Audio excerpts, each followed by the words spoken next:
Hey, have you ever stopped to think about what a bank actually does with the money you give it? Most people picture banks as massive vaults filled with cash. You deposit your money, they lock it away securely, and in return, you earn a bit of interest. Naturally, that raises a question. If banks are just guarding your cash, how do they make money from it? The truth is, banks don't simply store money at all. Instead, banks have the ability to create new money by issuing loans. There's no printing press involved and no stacks of physical bills, just digits entered into someone's account. It may sound strange or even unbelievable, but this mechanism sits at the core of how modern economies function. In this video, we're going to unpack the biggest misunderstandings people have about banking. We'll explore whether banks can really create unlimited money, how they actually earn and lose money, why this system exists in the first place, and what happens when things spiral out of control. Let's dive in. Section 1. The misconception. When most people imagine how banks operate, they usually picture a very straightforward process. You deposit your money, the bank stores it safely in some giant box, and when someone else needs a loan, the bank takes a portion of your deposit and lends it out. That explanation feels intuitive, and it's often associated with the idea of fractional reserve banking. However, this story doesn't accurately reflect how banks truly work. To understand why, let's break down the terms. The word fractional simply means a part, and reserves refer to a special type of money that banks use to settle payments with each other. For example, when you send money from Bank A to Bank B using an ATM or a mobile banking app, Bank A must transfer reserve money to Bank B. This reserve money isn't cash you can withdraw or hold in your hands. It exists as a digital balance used only by banks and the central bank. In some systems, physical cash stored in a bank's vault can count as reserves. But to keep things simple, we'll focus only on central bank reserves. These reserves cannot be directly loaned out, and they never leave the banking system. Their sole purpose is to settle transactions between banks. It's also important to remember that reserves are provided by the central bank to commercial banks.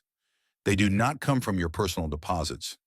If a bank needs reserves, it obtains them either from the central bank or by borrowing from other banks, not by taking them from customer deposits.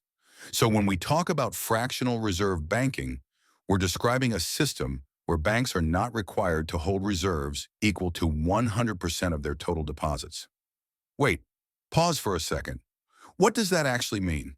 Don't worry, we'll make it clear. Imagine a bank called Wee Bank.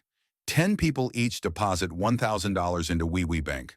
That gives the bank a total of $10,000 in customer deposits. Now suppose Wee Bank holds $1,000 in reserves, which it received through central bank lending or transactions with other banks. Next, a person named Bob applies for a $1,000 loan from Wee Bank. If the rules say the bank must hold reserves equal to 10% of its total deposits, then with $10,000 in deposits, Wee Bank needs at least $1,000 in reserves. Since it already has exactly $1,000, it meets the requirement and can approve Bob's loan.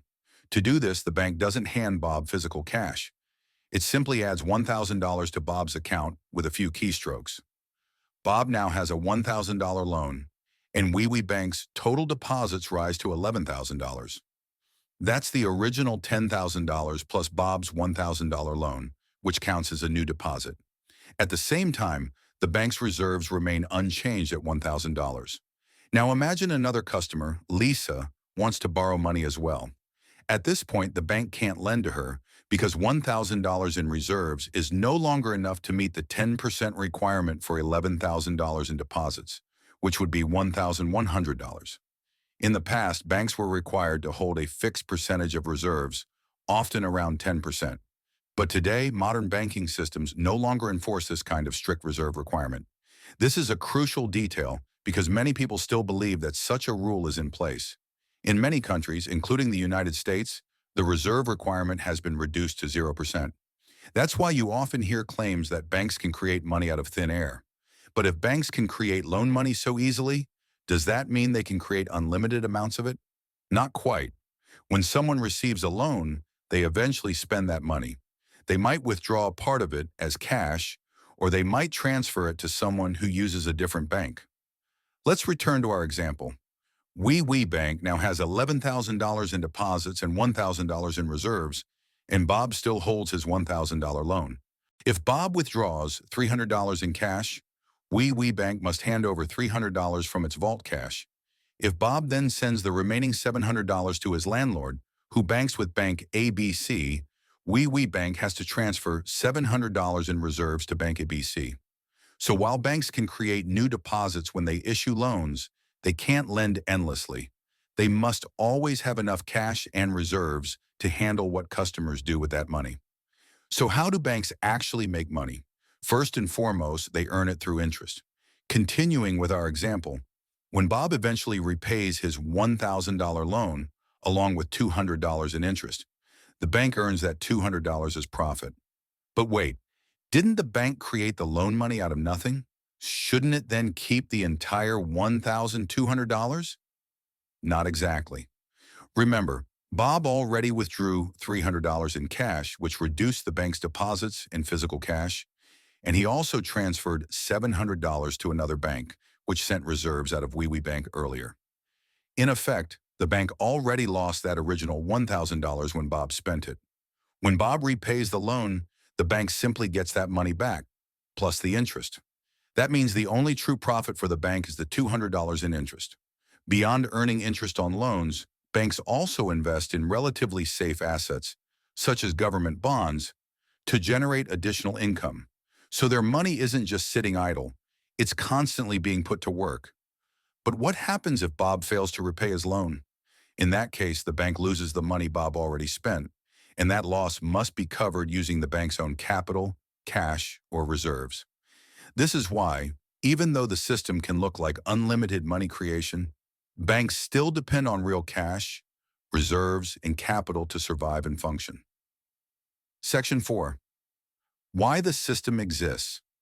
At this point, you might be wondering why we even use a system where banks are allowed to create money.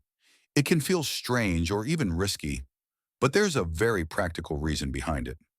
Modern economies rely on credit to grow at a faster pace. Businesses often take loans so they can expand more quickly. Many people need mortgages to buy homes. Governments also borrow to fund spending and investments. This system allows banks to supply credit faster and in much larger amounts without having to wait for enough savings to accumulate first. Could an economy function without borrowing? Yes, it could, but growth would be much slower because everyone would need to save before they could spend or invest. Still, this system comes with serious risks.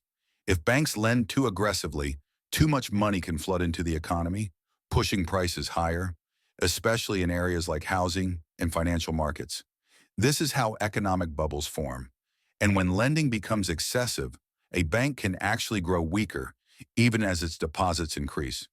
As mentioned earlier, most borrowers will either withdraw cash or transfer money to other banks. This drains a bank's vault cash and reduces its reserves. When cash and reserves fall too low, the bank loses flexibility and struggles to settle payments efficiently. If many customers attempt to withdraw or transfer their money at the same time, and the bank can't meet those demands, a bank run occurs, and the bank may collapse. When one bank fails, people often panic and worry that their money in other banks could be frozen as well. As a result, they rush to withdraw their savings all at once. In these situations, governments or central banks may step in by limiting how much money people can withdraw each day, or by declaring a so-called bank holiday, temporarily closing banks to stop mass withdrawals. However, these measures can sometimes make panic even worse, triggering a chain reaction of bank runs that can bring down the entire economy, much like what happened during the Great Depression. Section 5. The real limits on money creation. As we discussed earlier, traditional reserve requirements based on fixed percentages are no longer the main constraint on lending in modern banking systems. In countries such as the United States, the reserve requirement has been set to 0%, meaning banks are no longer required to hold a specific portion of deposits before issuing loans. But this does not mean banks can lend without limits. Today, the true constraints are capital and liquidity. So what do these terms actually mean? Capital refers to the bank's own money, the funds provided by its owners and shareholders. If a bank has too many unpaid loans, and begins losing cash because borrowers have already spent the money, it must use its own capital to absorb those losses. Without enough capital, the bank risks failure. You might ask whether banks can simply seize collateral to cover their losses. They can, but those assets are often illiquid, meaning they're difficult to sell quickly. Houses, for example, take time to sell. Capital acts as a buffer that allows the bank to cover losses in the short term. Then there's liquidity. Liquidity describes how easily a bank can move money in and out, much like how smoothly water flows. Even though loans create deposits, banks still need enough cash or reserves to meet withdrawals and transfers to other banks. If liquidity drops too low, a bank has to slow down lending or risk facing a bank run. This is why, despite having the technical ability to create loan money, banks are extremely careful about who they lend to. Their cash, reserves, and capital are limited, and replacing them quickly is not easy. So to sum it all up, banks don't simply lend out your savings. They create new money when they issue loans and rely on cash for withdrawals and reserves for interbank transfers. This constant cycle of money expanding and contracting plays a major role in shaping how the modern economy operates today. And that's exactly why, when banks begin to fail, the entire economy can fall with them. So the next time you hear someone claim that banks can create unlimited money out of nothing, you'll know the reality is far more complex than that. If you'd like to support content like this, consider becoming a member and unlocking some exclusive perks along the way.